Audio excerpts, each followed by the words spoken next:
The next government needs to deal with the problem in media, because the control of particularly the printed medium by big business people, not always in the interests of Britain, that is something that needs to be seriously looked at. And at the same time, the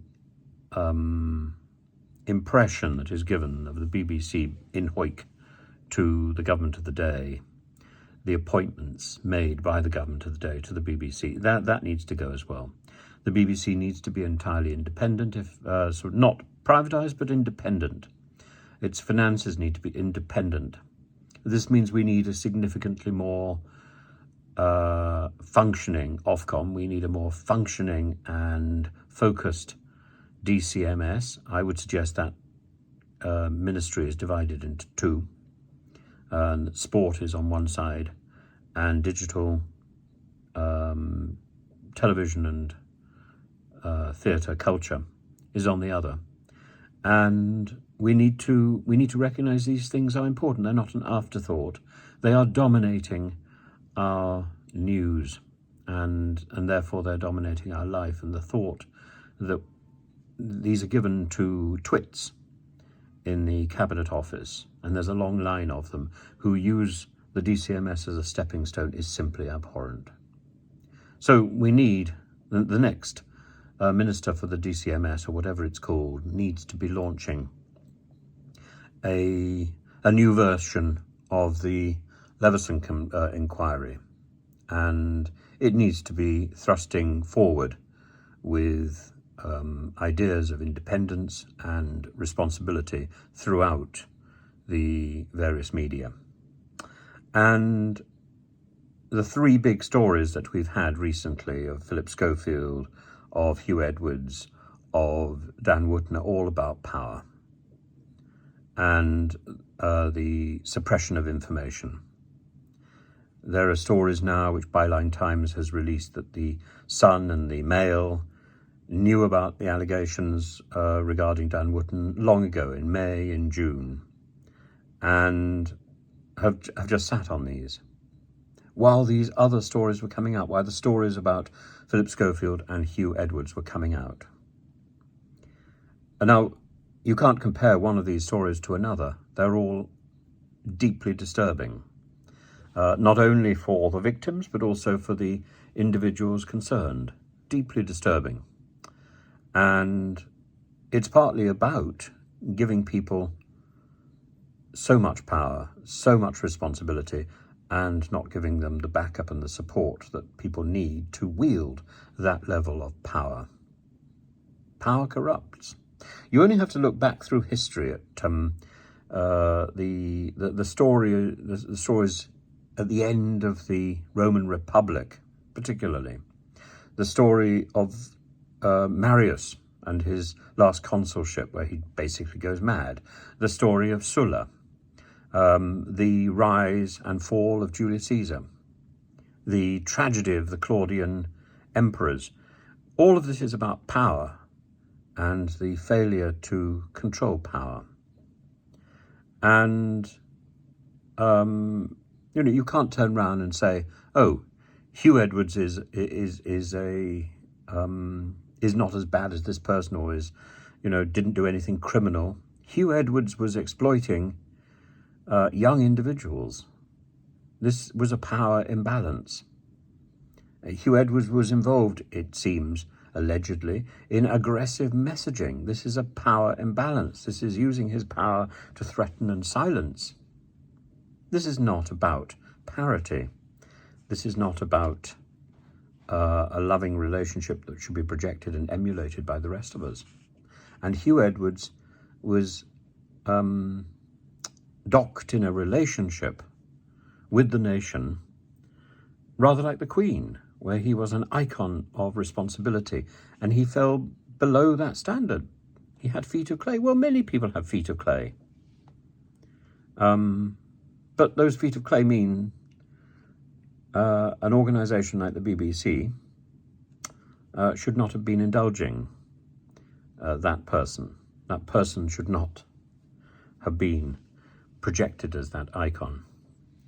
And maybe it's a lesson to be learned that that's not the way our news, the way our information should be filtered to us through an icon, a human icon, who is paid over the odds to be perfect. Nobody is perfect. Maybe we've just got that wrong, and we need to rethink that idea. And there are other ways to personalize the news and to make it accessible. And there are other ways to personalize our morning entertainment than to have somebody sitting on a sofa preening and pretending to be in some great friendship with the person with whom he's sharing the sofa. It's just not realistic, and it's an unfair imposition on any actor, on any performer, to play that part for so long. And where does the actor stop and where does the human being begin, or vice versa? And it's a confusion, and that confusion causes power problems. The Queen was able to do so much of her work because she had a network of support, and because she was really not exposed that much. You can't put people in a spotlight and expect them to perform and perform and perform and perform and be perfect and perfect and perfect forever. It just isn't possible. With that level of scrutiny, that level of demand, and that level of expectation, it simply isn't possible. There are very few saints in this world, and to create sanctity, you would have to be God. And I don't think the BBC, I don't think ITV, and certainly not GB News and Talk TV. There is no divinity controlling those programs. So we need to make sure of the BBC's independence. We need to make sure there's a new inquiry. We need to make sure that organisations like OFCOM have teeth and actually do something. We need to make sure that the DCMS actually functions. And I would strongly suggest that the next Prime Minister divides the DCMS into two parts. Not this nonsense about digital in one place and media and culture in the other. No, the division is between DCM and sport. Sport is one thing, culture is another. And the problem with putting these two together is it gives the impression to lazy ministers, of which we've seen 12, that this is an unnecessary ministry, something which can be thrown away, a stepping stone to serious power. And some of them have made that stepping stone into the world of serious power. But they haven't made any great impact on culture or on sport, except by chance, except by being there. And in the case of some of them, that's barely evident as well. I'm not impressed by the DCMS. Of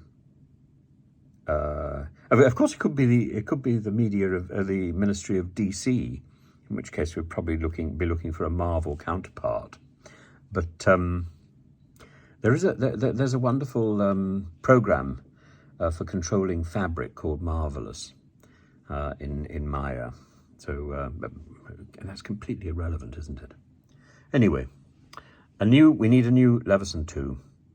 We need a more independent BBC. We need a more efficient OFCOM. We need a functioning DCMS. And that should be enough to keep the next Prime Minister busy.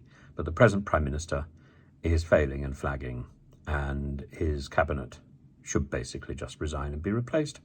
Is this a call for a general election? It's a call for a change.